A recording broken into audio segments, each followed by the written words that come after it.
E aí, gente, pra iniciar isso aqui, no episódio de hoje a gente vai falar sobre o uso de Brownian Motion para simular preços de ações. E eu fiquei sabendo sobre esse tema, na verdade, nesse capítulo não, nessa aula desse curso aqui. Eu creio que era um desses daqui, provavelmente era esse, que falava sobre Brownian Motion, né, nesse tema. Pra quem não sabe, Brownian Motion, o movimento browniano, é um tema que foi, por exemplo, pesquisado por Einstein. Um dos papers deles iniciais era nos anos de ouro dele, era sobre esse tema, né? E aqui, no caso, a gente vai aplicar para área econômica, né? A gente tem é, duas fontes relacionadas a esse tema, né? Que é de um livro do SciPy e do QuantPy, que nesse caso é só uma simulação simples. Aqui, diferentes grupos de dados, né? Sintéticos e a variação. O Brownian Motion é basicamente um movimento que ele é pseudo-randômico, né? É um tipo de movimentação, é, um tipo de forma de explicar movimentos que são aparentemente um grupo de movimentos randômicos conjuntos, né? É, um exemplo clássico, historicamente, né? É, por exemplo, parece que era, se pegava, tipo, não sei se era girassol, se soltava na água e fazia os movimentos das partículas de girassol se movimentando é, na água, né? Ele é extremamente complexo. E isso é um exemplo simples, mas tem a ver com esse tema, né? Então, são movimentos complexos no ambiente que tem variáveis randômicas, né? E que cria essa movimentação assim. Nesse do Quantum Pi, eles aplicam especificamente para a área financeira, né? Então, o código está aqui. E eles vão ter aqui que o valor do estoque, né? Que é a ação. O valor 1000 e o sigma são parâmetros aqui. Sigma normalmente é variação nesse contexto. E a gente vai ter aqui esse estoque, essa ação ao longo do tempo. E a gente quer calcular o movimento browniano para isso, né? Se bem que aqui a notação não tá do jeito comum, mas normalmente se coloca como B para Brownian Motion e com T aqui. Se você vir aqui, eu vou ter que tirar o vídeo daqui, tava numa hora. Eu creio que aqui The following content is provided. And slice it. é, deixa eu ver aqui a parte de Brownian Motion. Aqui, por exemplo, explica que é o movimento de partículas aqui nessa região. Você quer calcular aí a trajetória dessas partículas.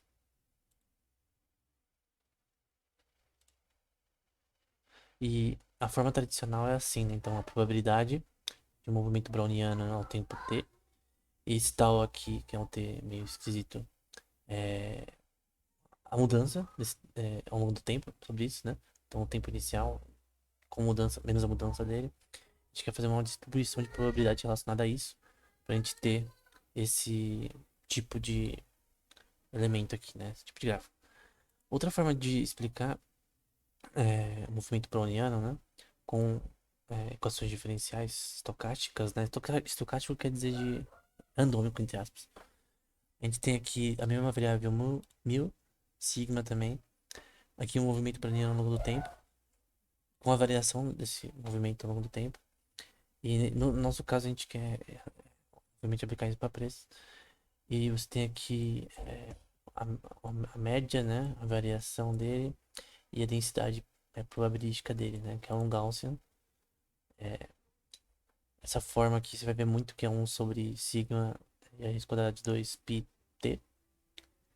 É muito comum nesse contexto de probabilidade.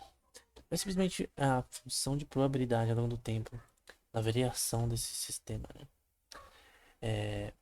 E basicamente o que a gente quer é aplicar isso daí para simular sinteticamente, é, no caso, sistemas econômicos, né? No caso, preços de ações.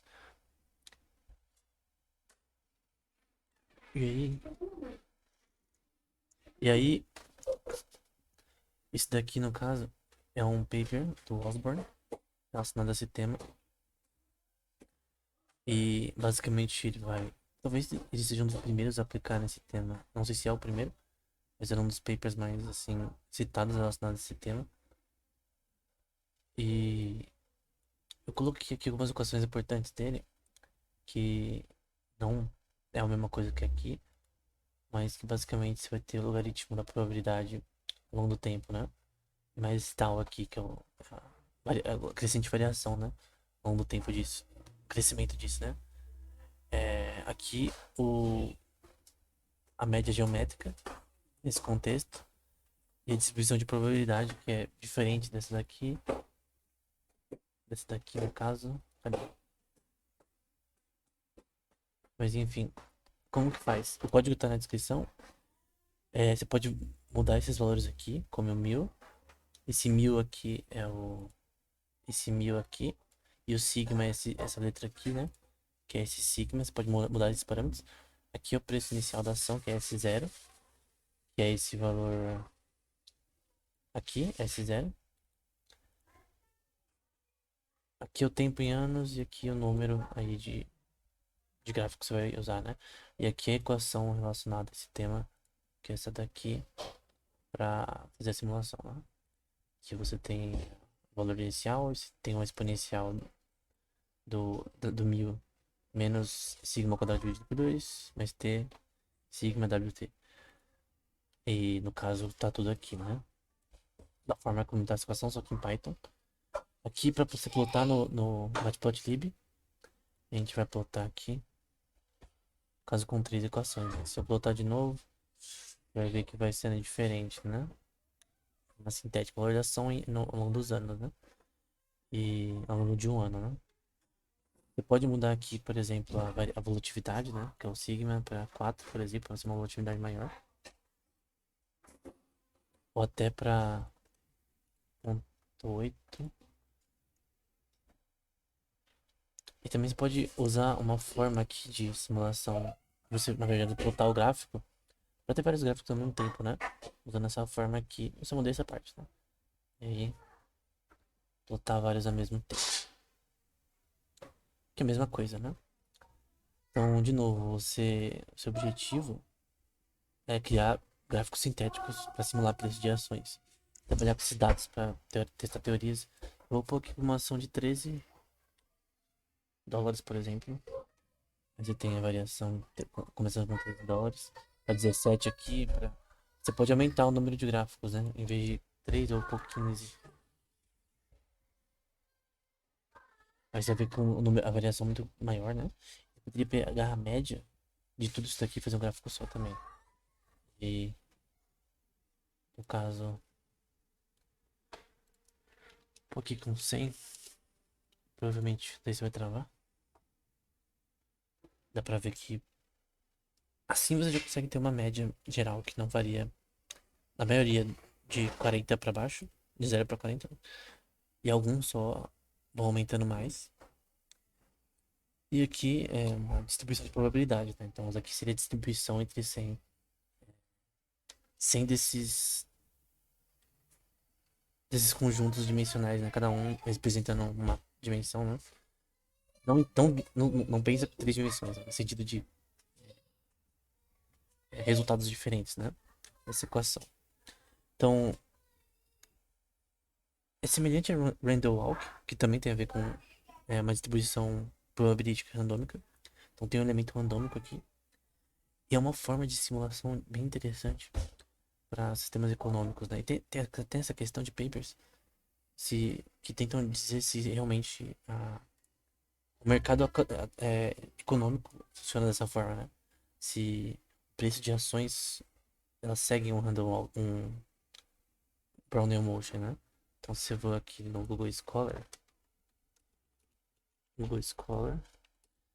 aí eu pesquiso Geometric Brownell Motion para mercado de ações. Você vai ver papers relacionados à evidência, aqui de empresas australianas relacionadas ao sistema de Brownell Motion para simulação é, de do preço futuro de ações, embora isso seja extremamente complexo, né? E pode estar dependendo não só do preço histórico das ações, mas também de coisas que não tem nada a ver com o preço. Tem a ver com coisas políticas, questões da própria empresa, ou regionais, enfim. Imposto, muitas variantes aí que podem ter a ver com a mudança no preço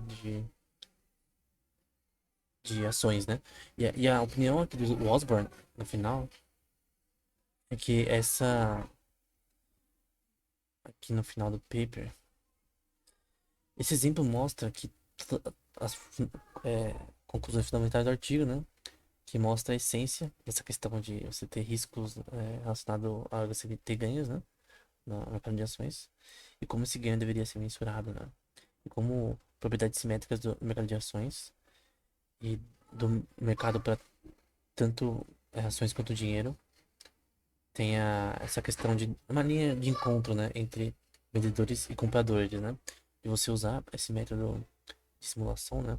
Para você entender de uma forma geral, não real, como as mudanças podem acontecer nesses mercados relacionados a preço, que às vezes elas podem ser não constantes, mas não podem ter uma variação tão grande que possa dizer que o modelo é simplesmente inútil. Embora a gente tenha que entender que no mercado de ações, coisas como, sei lá, como eu disse antes, né? Fatos históricos, de repente, é, por exemplo, muitas ações caíram na época da Covid. Empresas aéreas, por exemplo. É uma coisa que ninguém poderia prever. Então ela caiu por causa disso. Então é um fato histórico que causou isso, né? Então tem várias questões que são históricas, que são relacionadas a questões intervenção no governo, que não que alteram o preço de produtos na prática, né? Mas enfim, era isso. É uma forma de simulação de preços de produtos, né? Pode ser aplicada para isso, mas para outros temas na física também. Era isso. Até o próximo episódio.